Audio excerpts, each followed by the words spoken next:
స్తోత్రం, స్తోత్రం. గొప్ప గొప్ప ప్రముఖులేమి, గొప్ప గొప్ప వాళ్ళంతా అక్కడ ఉండొచ్చు, కానీ ఇదిగో ఈరోజు దేవుని యొక్క వాక్యం అంటుంది, దేవుని కలిగిన మనము రేపు ప్రభువుతో కూడా ఆయనతో మనం ఉండబోతూ ఉన్నాము. దేవుడికి మహిమ కలుగును గాక, స్తోత్రం కలుగును గాక. ఇప్పుడు ఆయన ఆహ్వానించగా గొప్ప గొప్ప వాళ్ళు మన దేశం నుంచి, ప్రపంచ దేశం నుంచి దాదాపు చాలా మంది వెళ్తున్నారు.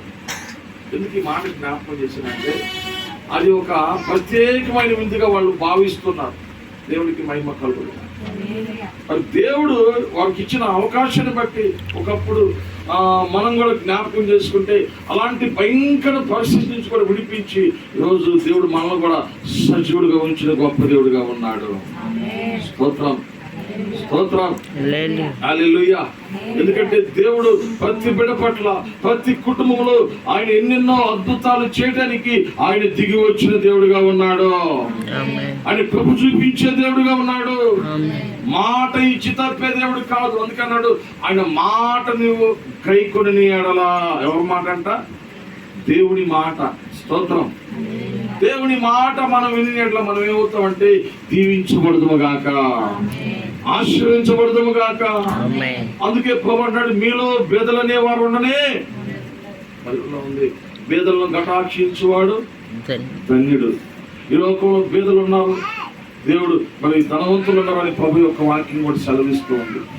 దేవుడు బిడ్డ, ఈ రాత్రి ప్రభు మనతో వాక్యం సెలవిచ్చిన మాట మనం జ్ఞాపకం చేసుకుంటే, దేవుని యొక్క వాక్యంలో ఉంది, మిమ్మల్ని అప్పిచ్చేవాణిగా చేస్తాను కానీ అప్పు తీసుకునేవాడిగా నేను చేయను. ఇదిగో నేను మిమ్మల్ని ఆశీర్వదించబోతున్నాను, ఇదిగో నేను మిమ్మల్ని దీవించబోతున్నాను, ఇదిగో మీకున్న బంధకాలను, మీకున్న సంఖ్యలను, మీకున్న ఆటంకములను నేను విడిపించబోతానని చెప్పి రాత్రి ప్రభు మనతో వాగ్దానం చేయబోతూ ఉన్నాడు. స్తోత్రం, హల్లెలూయా. కనుక దేవుడి బిడ్డలుగా మనము కూడి ప్రార్థిస్తే, సంఘము కూడి ప్రార్థించగా బంధకాలన్నీ ఏమవుతాయి అంటే బద్దలైపోవుగాక. ఇదిగో దేవుని యొక్క వాక్యం అంటుంది, ఎక్కడ ప్రార్థన ఉండిందో అక్కడ నా దేవుడు దిగి వచ్చే గొప్ప దేవుడుగా ఉన్నాడు.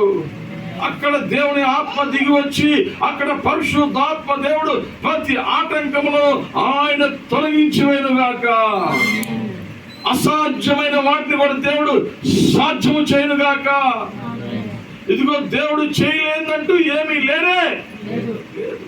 అందుకే మీకా గ్రంథం 7వ అధ్యాయం 7వ వచనంలో దేవుడు మాట్లాడతాడు, నా దేవుడు నా ప్రార్థన ఆలకించునుగాక. స్తోత్రం. మన దేవుడు ఎలాంటి దేవుడు అంటే ప్రార్థనలు ఆలకించే దేవుడుగా ఉన్నాడు. స్తోత్రం కలుగును గాక, హల్లెలూయా. ఆ మాట చదువుదామా? మీకా గ్రంథం 7వ అధ్యాయం, నా దేవుడు నా ప్రార్థన ఆలకించును. ఆ ముందు ఒక మాట ఉంది, ఆయనను యెహోవా కొరకు ఎదురు చూచును, రక్షణకర్తయగు నా దేవుని కొరకు కనిపెట్టి ఉందును. నా దేవుడు నా ప్రార్థన ఆలకించును గాక. ఎంతమంది ప్రార్థన చేశాం, ఈ ప్రార్థనని ఎవరు ఆలకించారు? దేవుడు ఆలకించి ఆయన కార్యం చేయబోతున్నాడు, ఆయన విడుదల ఇవ్వబోతున్నాడు, ఆయన గొప్ప అద్భుతాన్ని చేయబోతున్నాడు, గొప్ప ఆశ్చర్యక్రియలు జరిగించబోతున్నాడు. అంతే దేవుడు అంటున్నాడు, 77వ కీర్తన 14వ వచనం అంటాడు, ఆశ్చర్యక్రియలు జరిగించు దేవుడును నేనే అని రాత్రి ప్రభు మనతో స్పష్టంగా మాట్లాడుతున్నాడు. ప్రార్థనలు ఆలకించిన వెంటనే ప్రభు ఏం చేస్తాడంటే ఆశ్చర్యకార్యాలు ప్రభు చేయనుగాక. ఆశ్చర్యక్రియలు జరిగించు దేవుడు. ప్రార్థన ఎప్పుడైతే దేవుడు ఆలకిస్తాడో, ప్రార్థన ఎప్పుడైతే దేవుని వద్దకు వెళ్ళిందో, అప్పుడు దేవుడు తన కార్యాలు చేయడం ఏం చేస్తాడంటే ఆయన ప్రారంభించే దేవుడిగా ఉన్నాడు.